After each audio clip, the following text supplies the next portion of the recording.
Hello, and welcome to another episode of The Imperfect Prophet, hosted by me, Wonder Wendy.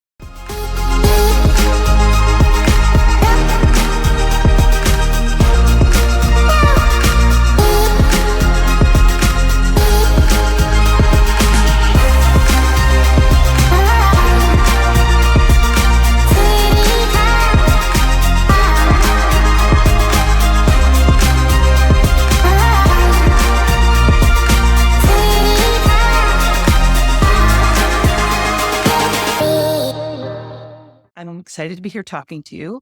I'm in yet another hotel room. I'm not quite sure what's happening with my schedule these days, but I'm on the road again, and you will find me in Chicago today with a little bit of a beverage and a little bit of a snack. I was told I had to try this caramel corn. This one has pecans in it, and it's actually quite yummy, but not good for casting on a pod.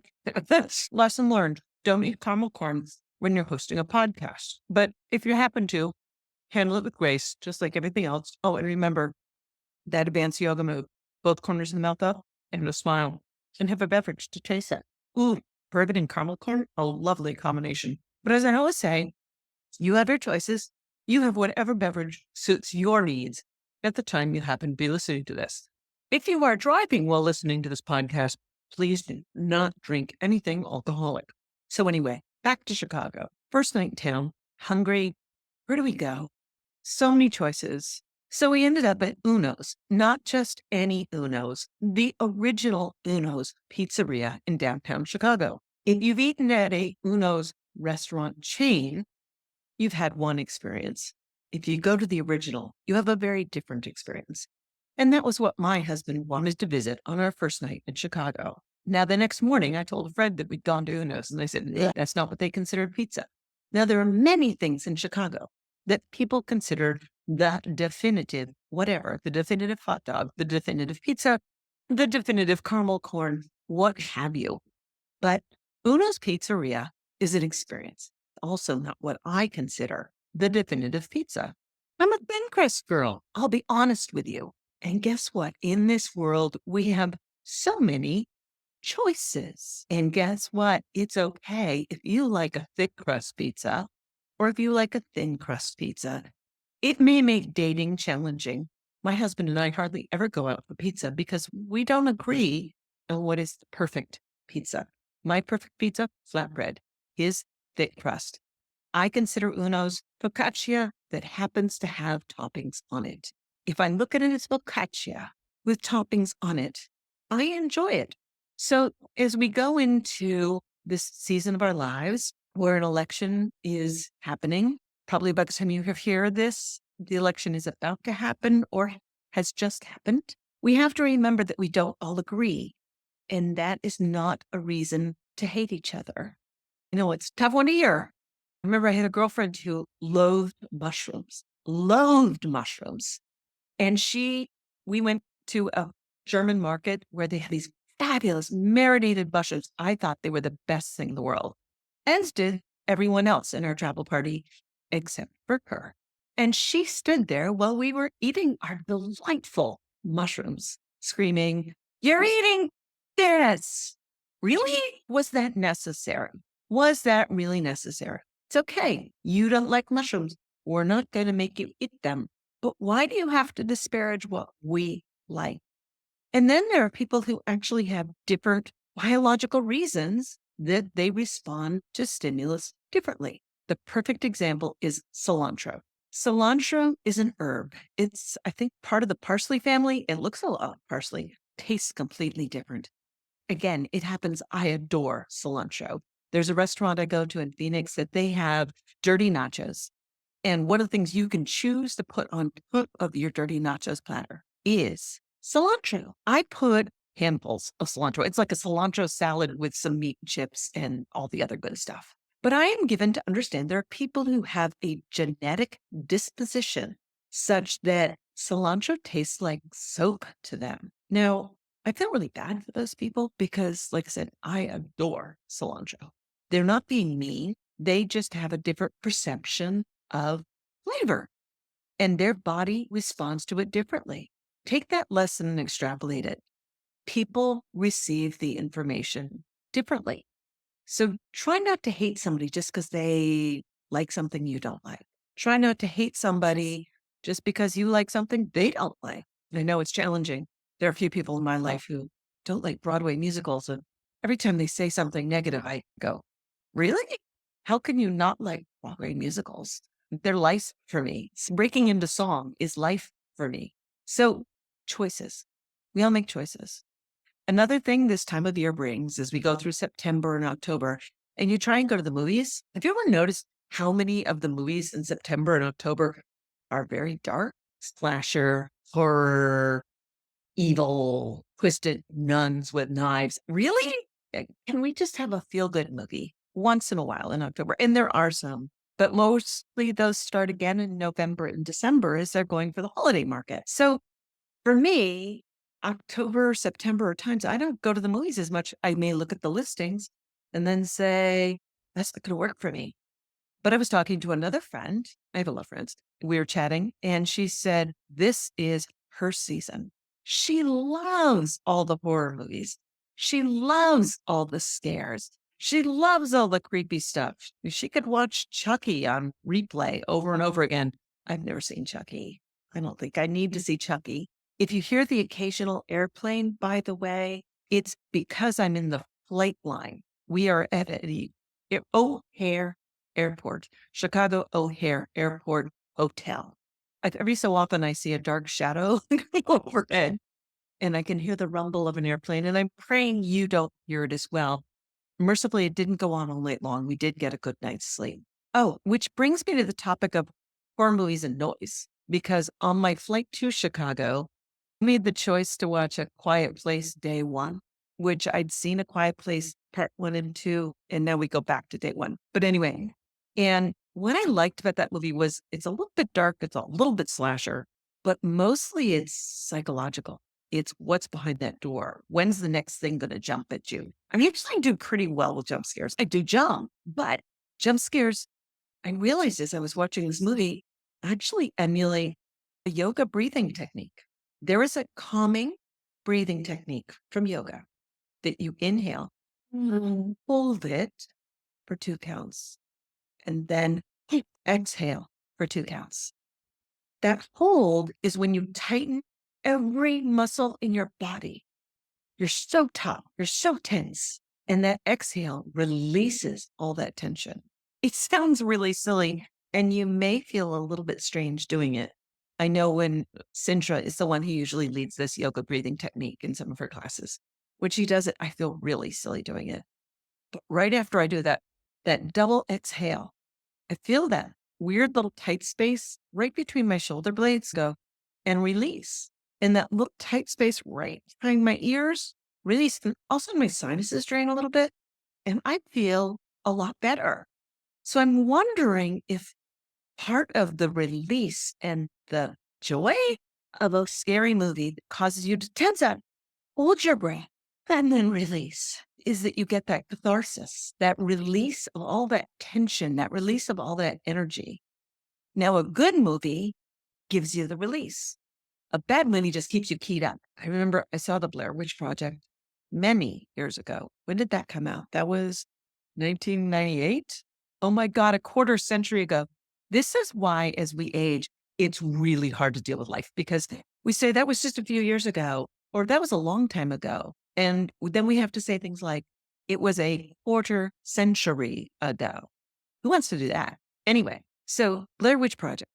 I never got that release. It was just getting tenser. Is that a word?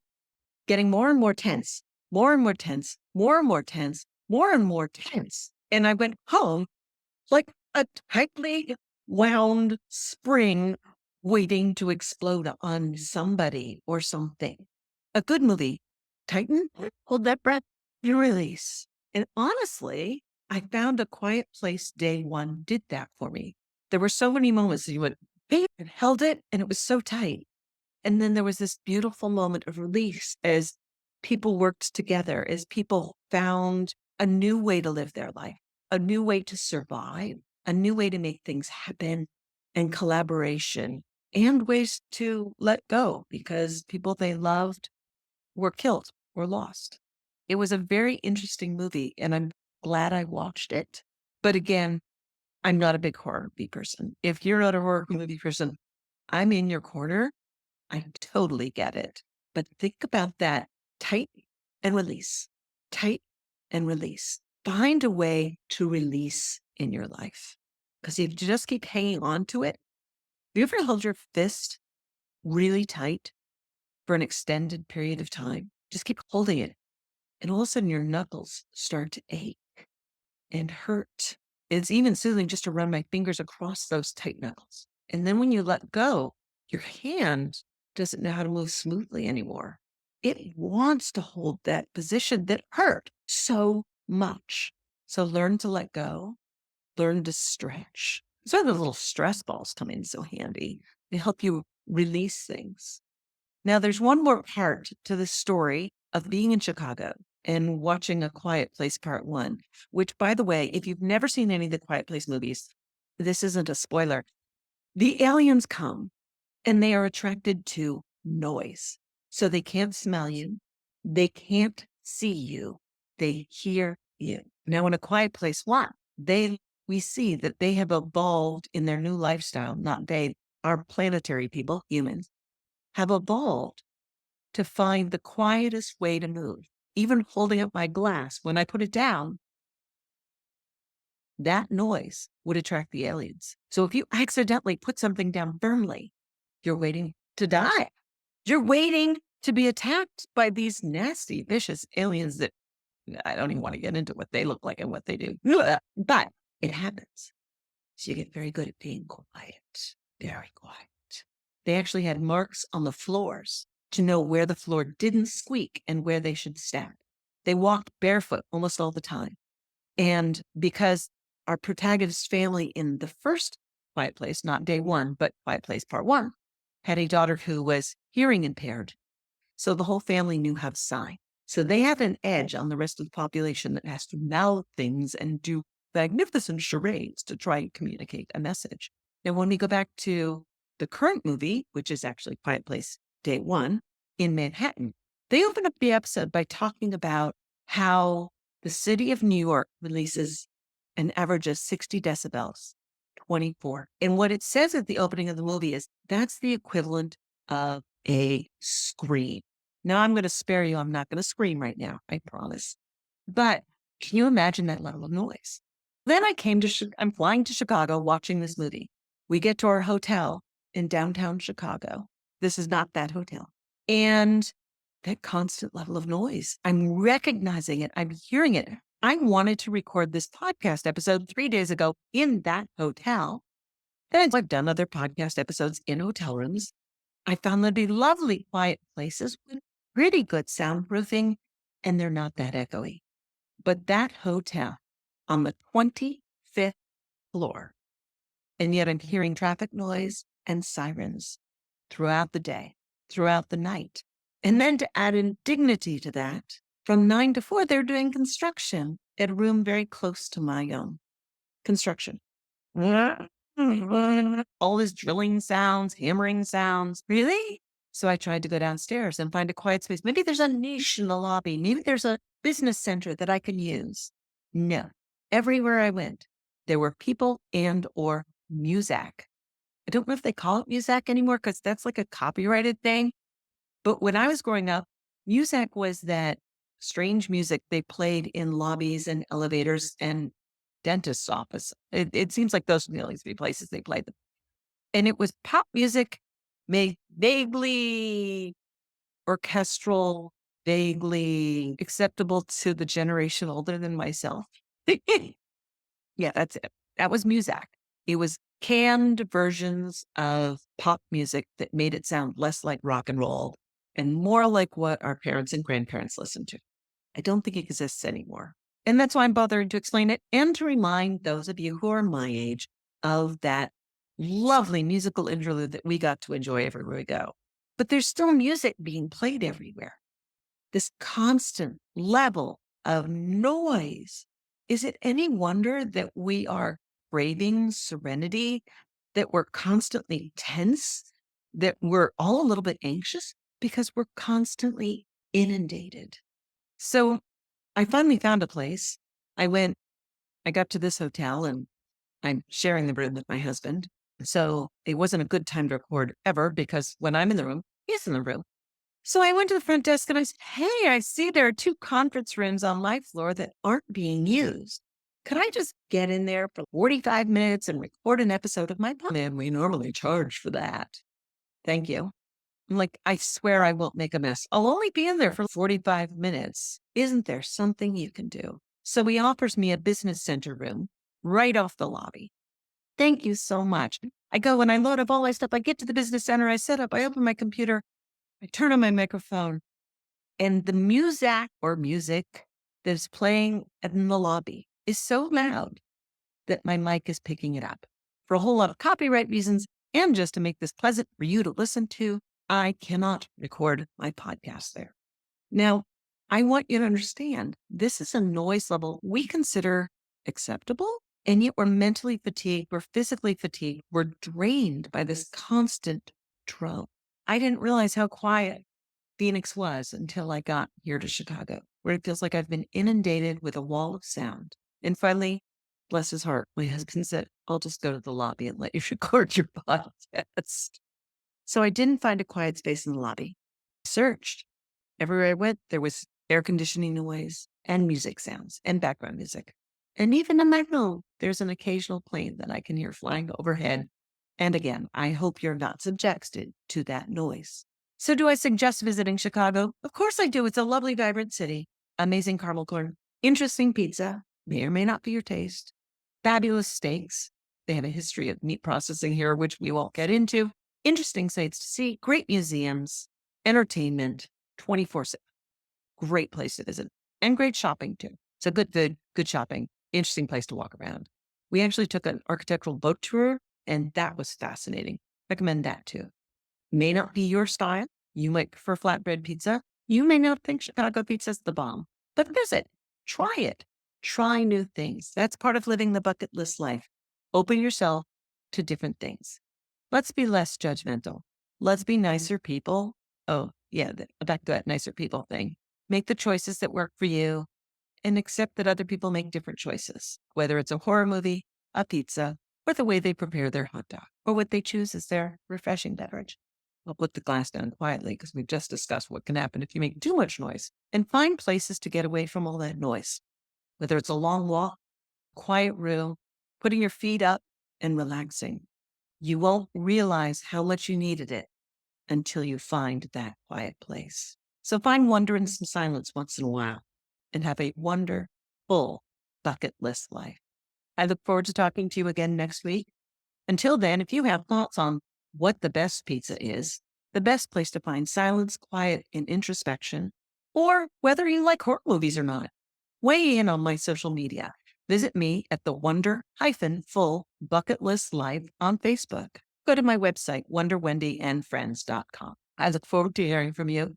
And if you like this episode, please follow me on Spotify, Apple, Amazon, YouTube, wherever you happen to get your entertainment, and tell your friends. Until next week, have a great week.